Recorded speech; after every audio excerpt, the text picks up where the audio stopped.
So before we begin, I would like you to join hands with your fellow audience members and all of the cast, please. And close your eyes. And imagine you are in your favorite place. And you're sitting there, and the sky opens up, and a beam of warmth and light lands directly on you.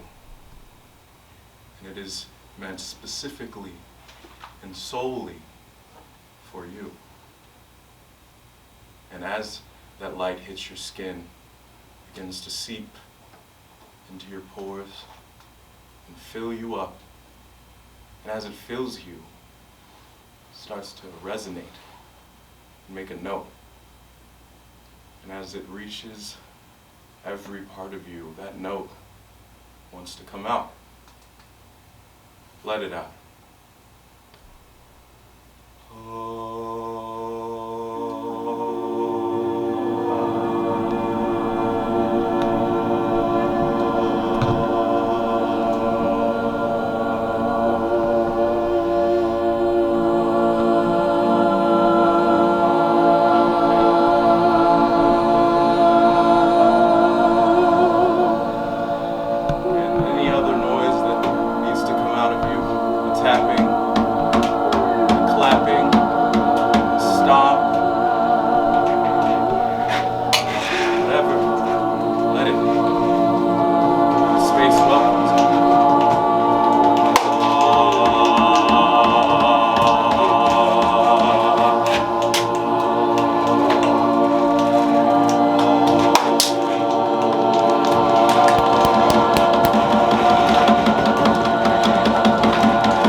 That shepherd who first taught the chosen seed.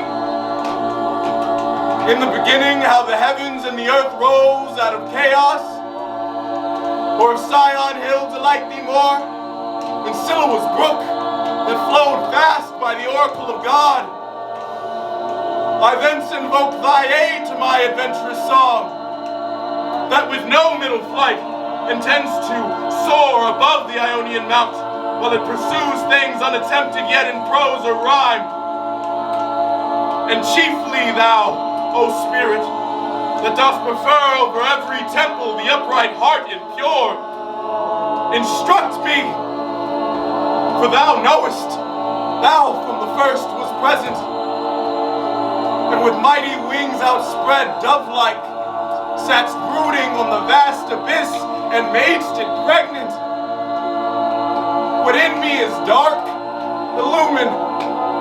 What is low, raise and support, that to the height of this great argument I may assert the eternal providence and justify the ways of God to men.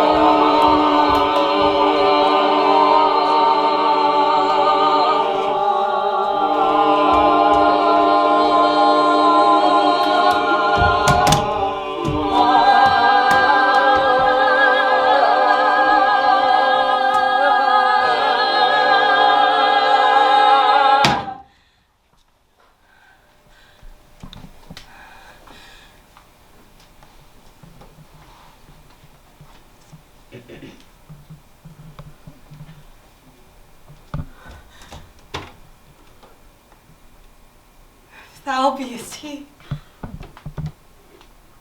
But oh, how fallen, how changed from him who, in the happy realms of light, clothed with transcendent brightness didst outshine myriads so bright. If he, whom mutual league united thoughts and counsels in the glorious enterprise once joined with me, now misery hath joined us both in equal ruin. Into what pit thou seest, from what height fallen, so much the stronger proved he with his thunder. Until then, who knew the force of those dire arms?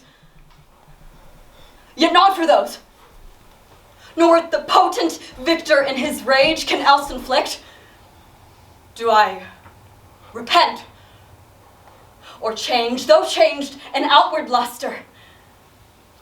That fixed mind, and high disdain from sense of injured merit that with the mightiest raised me to contend, and to the fierce contention brought along innumerable force of spirits, armed, that durst dislike his reign, and me preferring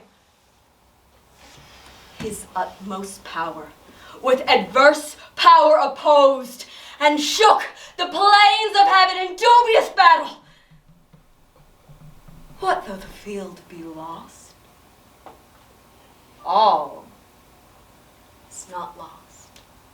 The unconquerable will and study of revenge, immortal hate, and courage, never to submit or yield, and what is else, not to be overcome. But what if he our conqueror, whom I now of force believe almighty, since no less than such could have o'erpowered force such as ours, have left us this, our spirit and strength entire, strongly to suffer and support our pains, that we may so suffice his vengeful ire, or to him mightier service, while he thralls by right of war, whate'er his business be.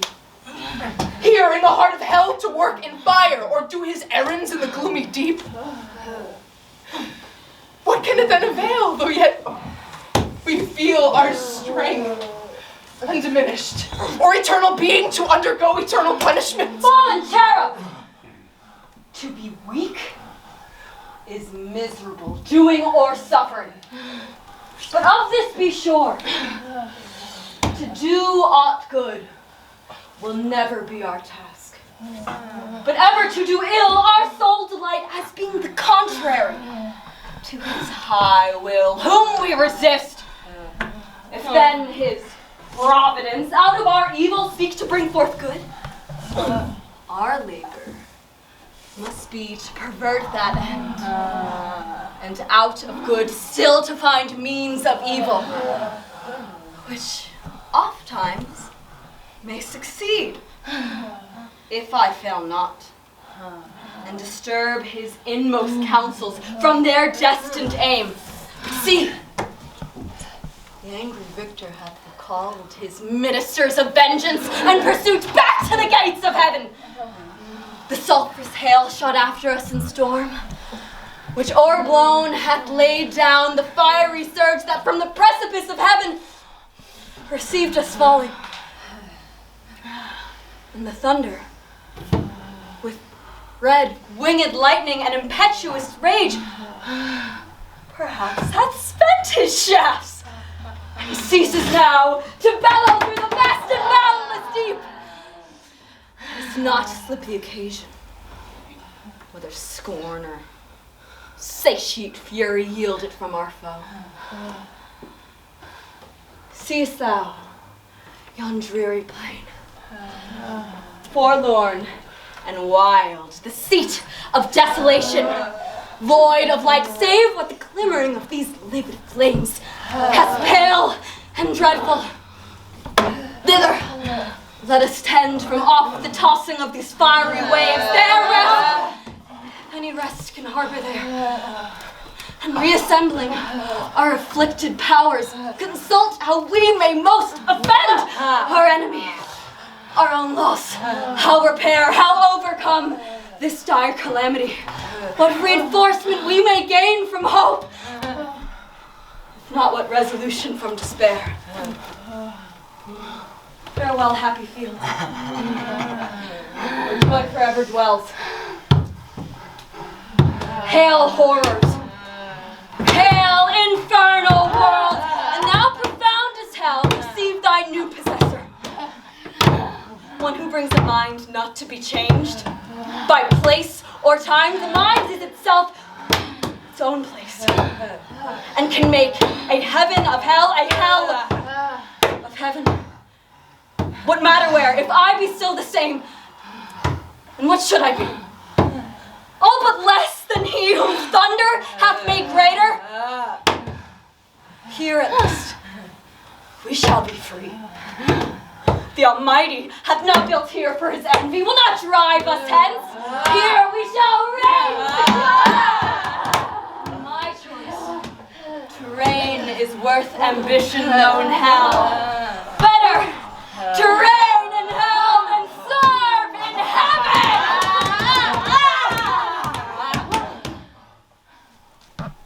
Then went to fame ere long that he intended to create, and therein plant a generation who in his choice regard should favor equal to the sons of heaven. Thither, if but to pry, shall be perhaps our first eruption. Thither or elsewhere, for this infernal pit cannot hold celestial spirits in bondage, nor long under the abyss darkness cover. But these thoughts, full counsel must mature. Peace is despaired, for who can think submission? War then, war open or understood, must be resolved.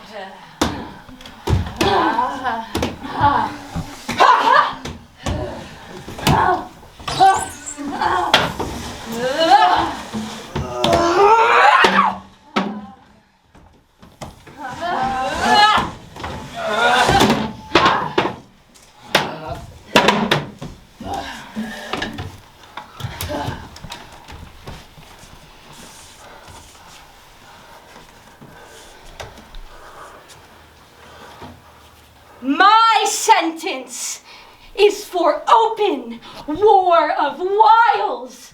More unexpert, I boast not. Them let those contrive who need, or when they need not now. For while they sit, contriving, shall the rest, millions that stand in arms and longing wait the signal to ascend, sit lingering here, heaven's fugitives, and for their dwelling place, except this dark, opprobrious den of shame, the prison of his tyranny that reigns by our delay? No! Let us rather, armed with hell's flame and fury, all at once, o'er heaven's high towers, force resistless ways, turning our torture into horrid arms against the torturer. And when meet the noise of his almighty engine, he shall hear infernal thunder, and for lightning see black fire and horror shot with equal rage among his angels, and his throne itself mixed with the Tartarian sulfur and strange fire, his own invented torments. But perhaps the way seems difficult and steep to scale, with upright wing against a higher foe. The towers of heaven are filled with armed watch that render all access impregnable. Oft on the bordering deep encamp their legions, or with obscure wings scout far and wide into the realms of night, scorning surprise.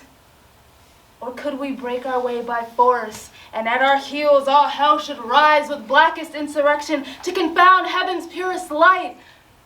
Yet our great enemy, all incorruptible, would soon expel her mischief and purge upon the baser fire victorious. Thus repulsed, our final hope is flat despair. We must exasperate that almighty victor to spend all his rage, and that must end us. That must be our cure, to be no more. should relent and publish grace on promise made of new subjection. With what eyes could we stand in his presence humble and receive strict laws imposed to us to celebrate his Godhead with warbled hymns, or to his Godhead sing forced hallelujahs? How wearisome eternity, so spent in worship paid to whom we hate. This desert soil wants not her hidden luster, gems and gold. Nor want we skill or art from whence to raise magnificence. And what can heaven show more? Our torments may in length of time become our elements. These piercing fires, as soft as now severe, our tempers changed into their tempers, which must needs remove the sensible of pain. All things invite to peaceful counsels and the settled order of the state. How in safety best we may compose our present evils with regard of what we are and where, dismissing quite all thoughts of war. Ye have what I advise. Thrones and imperial powers, offspring of heaven, ethereal virtues, or these titles must we now renounce, and, changing style, be called princes of hell? For so the popular vote inclines, here to continue and build up here a growing empire, doubtless, while we dream and know not that the King of heaven hath doomed this place our dungeon, not our safe retreat. Beyond his potent arm to live exempt from heaven's high jurisdiction, but branded in new league against his throne. Under the inevitable curve resolved his captive multitude. What sit we then, projecting peace and war? War hath determined us, and foiled with loss. Terms of peace, yet none vouchsafed or sought. For what peace will be given to those enslaved, but custody severe, or stripes and arbitrary punishment inflicted? What if there were some easier enterprise? There's a place, another world, the happy seat of some new race called man. About this time to be created like us, though less in power and excellence, but favored more of him who rules above. So was his will, pronounced among the gods, and by an oath that shook heaven's whole circumference confirmed. Thither let us bend our thoughts, to learn what creatures inhabit there, of what mold or substance, how endued, and what their strength and what their weakness.